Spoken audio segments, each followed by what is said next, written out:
कोई एक बिजनेस भी करने लग गया है ना, तो उसके बारे में एक अकेले पर्सन से नहीं बल्कि 100% से राय लेनी चाहिए। इस टाइम कोई सही अच्छा फ्यूचर नहीं है इस टाइम, कोई 6 महीने तक भी इसका करना है तो इसको छोटा स्केल पे काम करो, कोई लार्ज क्वांटिटी पे नहीं करें तो अच्छी बेटर है।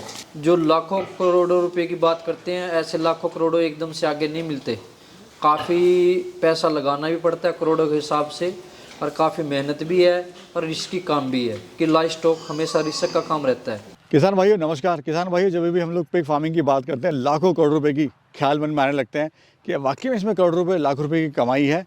क्यों हमारे पिग फार्मर बंद होते हैं? दोस्तों, आज की इस वीडियो में सच्चाई से बात करेंगे पिग फार्मिंग को लेकर और मिलाएंगे आपको ऐसे फार्मर से जो बहुत लंबे टाइम से पिग फार्मिंग कर रहे हैं। साथ ही जानेंगे क्यों मार्केट का जो रेट है वो बहुत ज़्यादा कम हो गया, क्या रीज़न है और कैसे हमारा किसान भाई इस मुसीबत में भी अपने फार्म को बचा के और साथ ही प्रॉफिट कमा सकता है। तो चलिए मिलवाते हैं सीधा आपको किसान भाई से और जानते हैं उनकी पिग फार्मिंग के बारे में। भैया नमस्ते, कैसे हो भैया? अच्छे हैं जी। सबसे पहले अपना और अपने फार्म का परिचय दीजिए। मेरा नाम है सुनील कादियान। जो हमारी फार्मिंग है वो Ishwar Singh pig and goat farming के नाम से सुचारू रूप से चल रही है। सन 1990 से इसकी स्थापना की थी फार्मिंग की, जो मेरे फादर शुरू से अब तक चलाते आ रहे हैं इसको। और जो हमारी फार्मिंग है वो है हरियाणा के अंदर करनाल डिस्ट्रिक्ट में, जी, block Nilokheri, village Sandir. Contact number है हमारा 9996142061। बड़ा लंबा अरसा सारा हो गया है आपको। ये मुझे बताइए क्या क्या उतार चढ़ाव अभी आपने देखे इस पिगरी लाइन में? भैया अब कोई 3-4 साल से काफ़ी उतार चढ़ाव हुए हैं। उससे पहले तो कोई इतने खास उतार चढ़ाव नहीं थे इसके अंदर। अब काफ़ी प्रॉब्लम भी फेस हो रही हैं, कुछ बीमारियां करके, कुछ रेट करके काफ़ी अब तो प्रॉब्लमें फेस हो रही हैं इसमें। पहले इतनी प्रॉब्लमें नहीं थी। सर, ये जो बिजनेस था आपके फादर साहब ने शुरुआत करी थी, फिर आपको ये आया, मतलब एक बहुत बड़ा टाइम हो गया, लेकिन हम देख रहे हैं सफलता से पिग फार्मिंग कर रहे हैं। वहीं जो दूसरा हमारा किसान है वो उसको बंद कर रहा है, कहता है इसमें फ़ायदा नहीं है, इसमें नुकसान है। तो सर ऐसा क्या चमत्कार आप कर रहे हैं जो बाकी लोग नहीं कर पा रहे हैं? ऐसी चमत्कार वाली तो भैया कोई बात है नहीं है, बट ये है ना जो लॉन्ग टाइम से चल रहा है उसने तो लॉस भी प्रॉफिट भी दोनों चीज़ें देख ली हैं। जो कोई न्यू फार्मर इसके अंदर आया है, काफ़ी उसने इन्वेस्टमेंट कर दी और फर्स्ट टाइम में उसमें कोई वायरस आ गया है, बीमारी आ गई, या फिर प्राइस काफ़ी लो हो गए, रेट डाउन आ गया, तो उसको लॉस हो गया, वो कब तक झेल पाएगा? तो वो बंदी करेगा। सर, हमारा जो नया फार्मर इसमें आता है वो लाखों करोड़ों की कमाई सुन के आता है, जबकि सच्चाई इसकी बिल्कुल अलग है। भैया वो काफ़ी, आप बुरा मत मानना, काफ़ी फार्मर यूट्यूबर बने बैठे हैं जो बोलते हैं हम ट्रेनिंग दे देंगे, ऐसे वैसे बका करके लोगों को पता नहीं कितनी कमाइयाँ बताते हैं इसमें। ये रेट है, इतनी कमाई है, वैसे है, ये इतना करोड़ लगाओ, इतना करोड़ अब मिलेगा, इतना करोड़ पैसे बन जाएंगे। वो सब बेफजूली बातें हैं।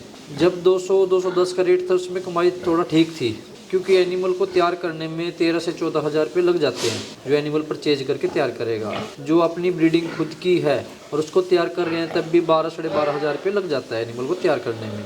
तो उस तरीके से जो काफ़ी आ गए फार्मर इस लाइन में, यूट्यूबरों में देख देख के, यूट्यूब पे देख के, या किसी ने बता दिया ऐसे कमाई है वैसे कमाई है, फार्म तो काफ़ी सारे ओपन हो गए।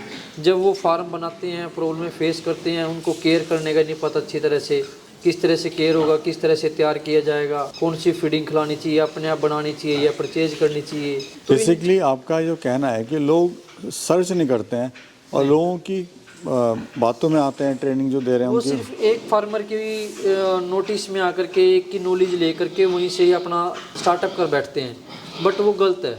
कम से कम जबकि कोई एक बिजनेस भी करने लग गया है ना, तो उसके बारे में एक अकेले पर्सन से नहीं बल्कि 100% से राय लेनी चाहिए। आप फार्म बनाने चले हो तो कम से कम 20-30 फार्मरों पे घूमो फिरो, देखो, 50 से राय लो, 100 से राय लो, तब जा कर के काम स्टार्ट करो। मार्केट का रेट का पता करो, उसके बाद परचेजिंग स्टार्ट करो। अब कुछ दिन पहले की बात है, एक फार्मर मुझसे मिला आकर के, वो कहीं ट्रेनिंग लेके आया, नाम तो मैं नहीं बताऊंगा। उसने 10,000 रुपये वह ट्रेनिंग के दिए, आकर के मुझसे बातें करने लगा, नॉलेज लेने लगा, तो बोलने लगा भैया इतनी नॉलेज तो मैंने वहाँ पर भी नहीं मिली जहाँ पर 10,000 रुपये दे के आया। अब रेट मार्केट का आज के टाइम में डाउन है। आज से वो 2 महीने पहले की बात है, उस टाइम मार्केट का रेट आया हुआ था फैटनर का 150 रुपये।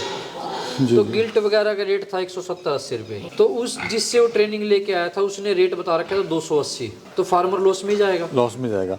अच्छा सर, रेट की बात चल रही है, तो अभी जो रेट है इसका वो क्या रेट चल रहा है अभी? आज के टाइम में रेट यही है, 140 से लेकर 150 के बीच में रेट चला हुआ है। सर आज से 6 महीने पहले की बात करें 210 220 भी था, क्या कारण है सर कि रेट इतना डाउन हो गया? ये रेट थे फरवरी के अंदर शायद लगभग 180-85 के आसपास रेट आ गया था, 90 तक।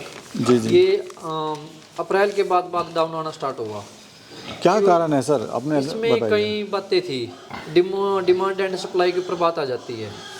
एक तो डिमांड कम होगी, सप्लाई ज़्यादा थी, उसके भी कई रीजन थे। एक तो काफ़ी फार्म खुल गए जो बिना नॉलेज के खुल गए, फार्मरों को इतनी नॉलेज है नहीं, प्रोडक्शन ज़्यादा करने लग गए, वो खाली ब्रीडिंग की पैदावार कर रहे, काफ़ी फार्मर पैटर्नर कर नहीं रहे हैं। तो उससे क्या प्रॉब्लम फेस होएगी, कल वो ओवर प्रोडक्शन होगी।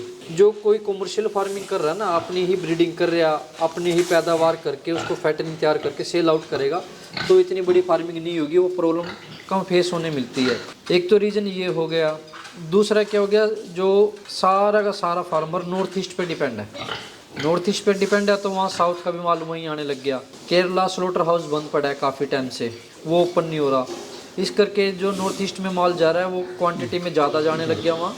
ऐसा तो नहीं है सर कि ये जो इंडस्ट्री है, पिग इंडस्ट्री, ये कुछ घाटे में जा रही है इसलिए बंद नहीं हो रहा है? या घाटे में तो जा ही रही है जी।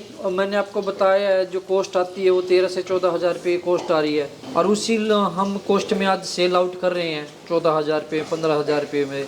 तो फार्मर को क्या बचेगा, कुछ भी नहीं। जी सर, अभी एनिमल कितने अपने फार्म पर?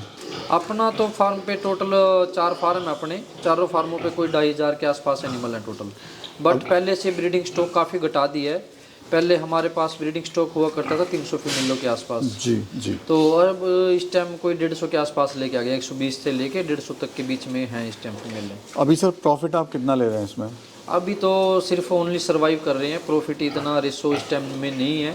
बट जैसे हमारी खुद की फीडिंग है, अपनी प्रोडक्शन है, उस हिसाब से 11,500-12,500 रुपये में एनिमल कंप्लीट हो रहा है। जी। जो आज का है 14,000 रुपये, 14,500 रुपये, कहीं 15,000 रुपये भी सेल हो रहा है। ठीक है ना जी जी। सब पार्टियों के अलग अलग रेट हैं। जो बाहर आते हैं ना, जो गाड़ी लोड करने वाले, उनका सिर्फ 400-500 रुपये का डिफरेंस रहता ही आपस में, कोई कम में ले रहा है, कोई ज़्यादा में ले रहा है। अच्छा सर, क्या नए फार्मर को इस टाइम पिग लाइन में आना चाहिए? इस टाइम कोई सही अच्छा फ्यूचर नहीं है इस टाइम। कोई 6 महीने तक भी इसका करना है तो इसको छोटा स्केल पे काम करो, कोई लार्ज क्वांटिटी पे नहीं करें तो अच्छी बेटर है। यानी अभी रुके, होल्ड रखें अभी थोड़ा होल्ड रखे कम से कम 6 मंथ। इसकी सर मार्केट कहाँ है ये बताइए? मार्केट तो देखो सब लोकल भी है, लोकल दुकानदार भी परचेज करते हैं, ठीक है। बट जो लार्ज क्वांटिटी में जाता है वो नॉर्थ ईस्ट में जाता है ये सारा माल। अभी लोकल रेट आपने बताया 150 160 चल रहा है, 140 और 150 चल रहा है। हाँ जी। नॉर्थ ईस्ट में क्या रेट चल रहा होगा सर? वहाँ पर इस टाइम परचेजिंग चल रही है नॉर्थ ईस्ट वालों की 230 रुपये। जी जी। सर अभी जो पिग फार्म प्रॉफिट में जो जा रहे हैं वो 100% फीड पे नहीं चल रहा, यानी कुछ ना कुछ कॉस्टिंग उनको करना पड़ रहा है। नहीं, जो अपनी खुद की फीड बना रहा है ना, वो तो वो बचत में है, ठीक है। जो कोई कंपनी की खिला रहा है ना फीडिंग, वो आज भी लॉस में है, कल में भी लॉस में है। एक एनिमल को तैयार करने में सर खर्चा कितना आ रहा है अभी, और उससे कितना प्रॉफिट हो रहा है? सर हमारी तो जो फीडिंग लग रही है ना, वो 8 से 8,500 की लग रही है इस टाइम, ठीक है ना जी। और जो कंपनी की खिलाएंगे वो कम से कम 10,000 रुपये के आसपास की लगती है। तो लगभग प्रॉफिट कम हुआ है, लेकिन अभी भी प्रॉफिट है बट कम है। जो खुद की फीड बना रहे हैं, खिला रहे हैं। जो इतनी इन्वेस्टमेंट लग रही है ना इसके अंदर, अब जो कोई 100-200 एनिमल तैयार कर रहे हैं या 500 तैयार कर रहे हैं, उसकी इतनी जो कैपिटल है काफ़ी लगी। उस कैपिटल के हिसाब से जो इन्वेस्टमेंट लगी उसका बैक कम आ रहा है, प्रॉफिट कम आ रहा है, प्रॉफिट रेशो कम आ रहा है इस टाइम। जी जी। आ रहा जरूर है बट कम आ रहा है। अच्छा सर, हम देख रहे हैं आपने पूरा वेंटिलेशन पूरा बना रखा है फार्म में, किसी तरह की कोई दीवार नहीं है, कोई बीच में रोक रुकाव नहीं है, तो क्या इस तरह का फार्म ज़्यादा कामयाब होता है sir? Yes. Reason sir? Sir ventilation होना ज़रूरी है, नहीं तो जैसे गर्मी होती है उसमें एनिमल को गर्मी ज़्यादा लगेगी, तब भी ग्रोथ पे इफेक्ट पड़ता है। अब जैसे एनिमल ये सो रहे हैं, लेटे हुए हैं, एक दूसरे एनिमल को देखते रहते हैं, ये इनको महसूस नहीं होता भी हम अकेले कैद हो रहे या कुछ हो रहे इस तरह से, तो उससे भी थोड़ा ग्रोथ में इफेक्ट पड़ता है इनका। अच्छा, अपनी जो ब्रीड है सर, कौन सी ब्रीड है ये? Large white Yorkshire. सर काफ़ी महत्वपूर्ण आपने जानकारी दी कि जो हमारा जो नया किसान भाई है उसको सोच समझ के इस टाइम इस लाइन में आना चाहिए, हाँ जी। क्योंकि पैसा तो बर्बाद होता ही होता है, प्लस समय की बर्बादी भी है। समय की भी बर्बादी है, गिल्ल साथ में पैसे की बर्बादी है। किसी के पास वैसे फिजूल में तो पैसे कहीं से आते नहीं हैं, सब मेहनत करके ही कमाते हैं। बट है काम ठीक है, बट एट प्रेजेंट थोड़ा प्रॉफिट रेशो काफ़ी डाउन है। जो कोई अपनी फीड बना सकता है, अपना इसमें खुद मेहनत कर सकता है, उसके लिए तो ठीक है। बाकी उसके लिए ठीक नहीं है जो कि ऑफिस में बैठने वाले बाबूजी के लिए ठीक नहीं है इस टाइम ये काम। अच्छा सर, लास्ट सवाल मेरा, लोग कहते हैं पिग फार्मिंग में लाखों करोड़ों की कमाई है, क्या सच्चाई क्या है सर इसमें? सर प्राइस के ऊपर डिपेंड करता है। हमारा 200 रुपये तक प्राइस चला जाता है लाइव का, फिर तो है कमाई, बट इस टाइम में कमाई नहीं है। जो लाखों करोड़ों रुपए की बात करते हैं, ऐसे लाखों करोड़ों एकदम से आगे नहीं मिलते। काफ़ी पैसा लगाना भी पड़ता है करोड़ों के हिसाब से, और काफ़ी मेहनत भी है और रिस्की काम भी है कि लाइव स्टॉक हमेशा रिस्क का काम रहता है। इसमें SF, classical swine fever, FMD ये बीमारियों के भी आने के चांसेस होते हैं, ठीक है ना। काफ़ी बायोसिक्योरिटी रखनी पड़ती है। लाइव स्टॉक में देखो रिस्क तो चलता है। ये तो जो पशु का काम हो गया ना एनिमल का, उसमें क्या होता है, ये 0 के 100 भी बना देता है और 100 के 0 भी कर देगा। तो इसमें ये ज़रूरी नहीं है भी आप करोड़ों कमा सकते हो, वो अपना रिस्क है उस चीज़ के ऊपर। भाई करोड़ों कमा सकते हैं तो करोड़ों गवा भी सकते हैं, गवा भी सकते हैं, दोनों ही बातें हैं। दोनों बातें हैं। बहुत अच्छा सर लगा आपसे बातचीत करके, और बहुत अच्छी आपने प्रैक्टिकल नॉलेज दी लोगों को, ज़मीनी हकीकत से आपने रूबरू कराया किस तरह से जो आज ट्रेनिंग के नाम पे या बड़े बड़े सपने दिखाते हैं या देखते हैं वो करोड़ों कमाएंगे इससे, वो कहीं ना कहीं एक तरह से। हमने पहले भी कई इंटरव्यू दिए हैं, उसमें भी बोला है हमने आज तक कभी किसी से ट्रेनिंग के ऊपर कभी कोई पैसा नहीं लिया।